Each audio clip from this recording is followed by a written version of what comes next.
سوال مجھے کرنے ہیں۔ پہلا یہ کہ جو لوگ دنیا سے چلے جاتے ہیں ہمارے بزرگ، ان کو ثواب پہنچانے کے لیے اگر ہم کسی کو بلاتے ہیں، بچوں کو یا کسی حافظ قرآن کو کہ قرآن پڑھے، تو کیا وہ ثواب انہیں ملتا ہے؟ دوسرا سوال یہ ہے کہ مرنے کے بعد انسان کی زندگی، کیا جو نیک لوگ ہیں وہ قبروں کے اندر ہی ہیں، کیا ان کا کوئی عمل دخل دنیا میں رہ جاتا ہے، یا کیا وہ ہمارے لیے کوئی دعا کر سکتے ہیں یا نہیں؟ پلیز ذرا تفصیل سے اس معاملے میں روشنی فرمائیے۔ اس میں تو کیٹیگوریکل میرا جواب ہے کہ قطعاً نہیں، بلکہ یہ بدعت ہے، یعنی یہ بجائے آپ کو کوئی ثواب دلانے کے الٹا جو ہے آپ پر گرفت ہو جائے گی۔ ایسی کوئی چیز صحابہ سے ثابت نہیں ہے، اور ہمارا دین وہی ہے، ما انا علیہ واصحابی، رسول نے فرمایا جس چیز پر میرا عمل ہے اور میرے صحابہ کا ہے، دین تو اصل میں وہی ہے۔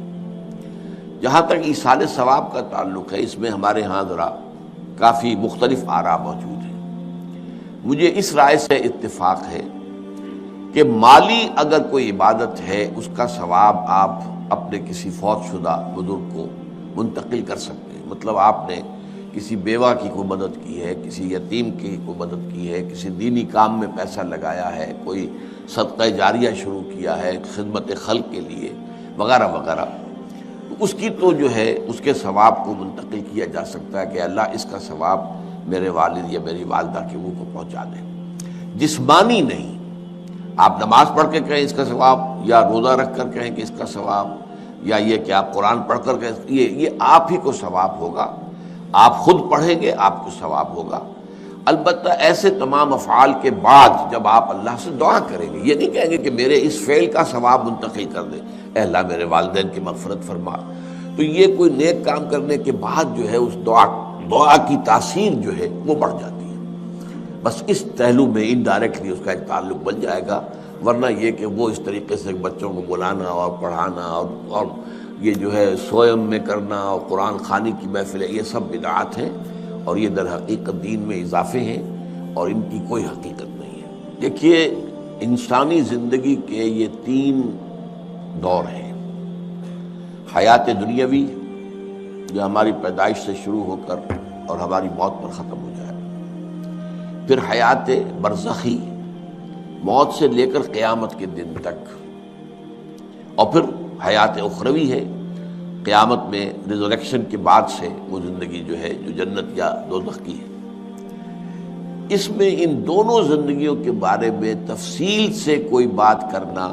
بالکل غلط ہے، اور اس سے فتنے پیدا ہوتے ہیں۔ ظاہر بات ہے کہ قبر، جسم تو قبر میں رہتا ہے، اس میں تو کوئی شک ہی نہیں ہے، روح کہاں جاتی ہے؟ کیا وہ بھی قبر ہی میں رہتی ہے یا کہیں اور چلی جاتی ہے؟ قرآن مجید میں سجین اور اعلیٰ علیین کا ذکر موجود ہے، لیکن یہ تمام چیزیں متشابہات میں سے ہیں۔ یہ تمام چیزیں قرآن مجید میں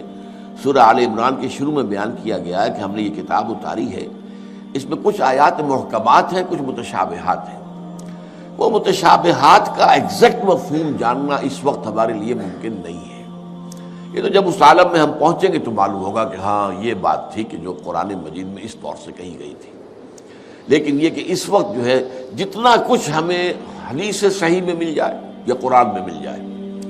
اس عالم برزخ میں بھی یہ تو ہوتا ہے کہ جو نیک لوگ ہیں انہیں کچھ نہ کچھ جو ہے اثرات اچھے ان پر پڑتے رہتے ہیں، ان کی ارواح پر کہہ لیجئے، اور کچھ جو برے ہیں ان کے اوپر جو آخری انجام ہونا ہے اس کی کچھ ریفلیکشن ہوتی رہتی ہے، جس کو حدیث میں کہا گیا ہے کہ ہر قبر جو ہے وہ یا تو جنت کے باغیچوں میں سے ایک باغیچہ ہے یا دوزخ کے گڑھوں میں سے ایک گڑھا ہے، یا کہیں کہہ دیا جاتا ہے کہ کھڑکی کھول دی جاتی ہے اس میں، یا جنت کی طرف سے ٹھنڈی ہوائیں آئیں، خوشبوئیں آئیں، اور یا دوزخ کی طرف سے کہ آگ کی لپٹ آئے۔ دوزخ میں داخل ہوں گے قیامت کے بعد ہی، اور جنت میں داخل ہوں گے قیامت کے بعد ہی، لیکن اس کے کچھ آثار پڑنے شروع ہو جاتے ہیں، وہ جس کو انگریزی میں آپ کہتے ہیں coming events cast their shadows before, بعد میں آنے والے واقعات جو ہیں ان کے کچھ سائے جو ہیں پہلے سے آنے شروع ہو جاتے ہیں۔ تو اسی طرح سمجھیے کہ جو کچھ آخرت میں کسی انسان کے ساتھ ہونا ہے اس کا ایک عکس جو ہے وہ عالم برزخ میں شروع ہو جاتا ہے۔ اسی لیے قرآن مجید میں یہ بھی آیا ہے کہ یہ جو آل فرعون تھے، یہ صبح و شام جہنم پر پیش کیے جاتے ہیں، اور قیامت کے دن پھر کہہ دیا جائے گا ادخلوا آل فرعون النار، ان کو داخل کر دو آگ کے اندر۔ دین کی بات پھیلانا صدقہ جاریہ ہے، ثواب کی نیت سے ویڈیو کو شیئر ضرور کیجیے۔ جزاک اللہ۔